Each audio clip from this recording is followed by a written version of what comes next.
Welcome to Proline TV as we take a look at Sunday's Bank of America Roval 400 at Charlotte Motor Speedway.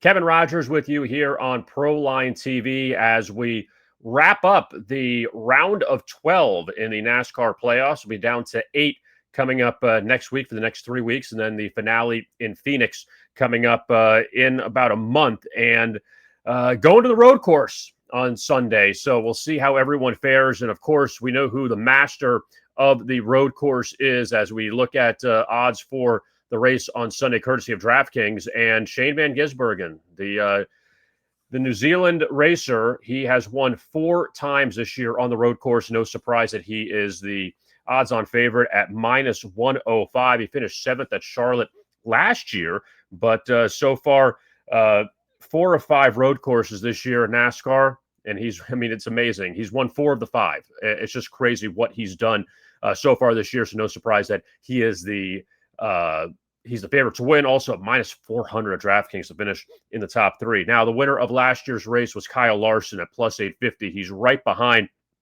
And for Larson here at the road course at Charlotte, 2 career wins, but also he's finished 13th or worse 4 times. So it's feast or famine for Larson when he is racing on this course. And 2 racers right behind him, each a 10-1 that have had success the last 2 years, but haven't gotten over the hump. William Byron and Christopher Bell, each at 10-1. Byron finished 2nd in 2023, 3rd last year. For Bell, 2nd in 2024. He won back in 2022. Well, I did say that not a lot of success, but Byron hasn't gotten over the hump. Bell has. And we'll see if those 2 will be, again, in the top 5. You see plus 275 for each of them to finish in the top 3. Tyler Reddick right behind at 12-1. And he has never finished below 12th in 5 career races at Charlotte, at the road course at Charlotte. So he has done very well. And then going down the list, some of the other names, Chase Elliott, who's had road course success at 15-1.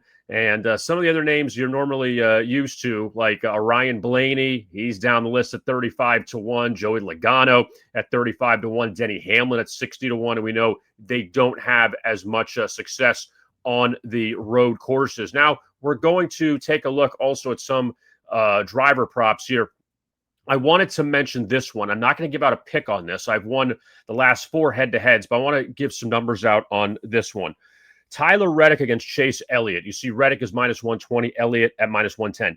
Listen to how nearly identical these numbers are. First for Tyler Reddick, and I mentioned he hasn't finished below 12th ever at the Charlotte road course. For Reddick, 6 of his last 8 races, he has finished in the top 10 overall. Also, 5 top 12 at Charlotte since 18. And I just mentioned that, but I'll mention it again. For Chase Elliott, 5 top 10s at Charlotte since 2018. He won at this course in 19 and 20, and also 3 top 5 finishes the last 4 races overall for Chase Elliott, as well as 3 top 4 in the road courses this year. So I think that's just a really tough head-to-head there to make an argument for either of those 2 coming up on Sunday. So with all of that being said, let us now get to our best bets for this race coming up on Sunday at Charlotte. And we'll begin with the head-to-head because I've done well here on these videos, so might as well give you another winner. Ross Chastain, we're going to go with him at minus 110 over Chase Briscoe. Now, it's a little bit of a contrarian play, but I like to play these at times. And the reason why it's contrarian here. So first with Chase Briscoe, 5 straight top 10 finishes overall. Also, he's finished on the road courses this year, top 7 3 times out of 5 races. He has struggled at Charlotte, 22nd or worse in 3 of the last 4 at the Roval. Now, for Ross Chastain, he doesn't have a lot of great numbers here. 1 time of 6 at Charlotte Roval, he's finished in the top 10. He's finished 10th or lower in all 5 road course races this year. Also, 15 of 16 races overall this season. The last 16 races, he's finished 10th or worse 15 times. So why is Chase Briscoe that short of a price when he has had way more success on the road courses and also up late?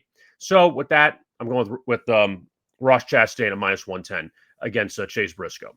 Now, the overall winner. Sometimes we overthink things. Sometimes we try to be cute. Not doing it. I'm going to go with the favorite.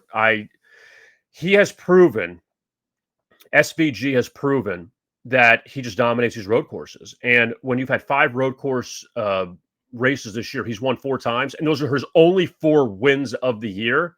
I think minus 105 is generous. I really do, because you can take a shot with Byron or Bella 10-1, and that's fine, or even Kyle Larson. But Van Gisbergen, this is the one. It's not getting up for. He just excels at these.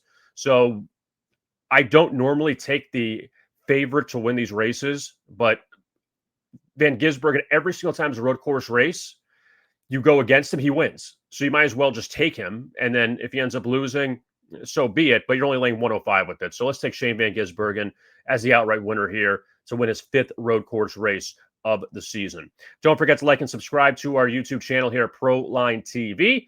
And again, this is the final race of the round of 12. We'll be down to 8 coming up next week. I am Kevin Rogers. Thank you so much for tuning in. And as always, best of luck with your bets.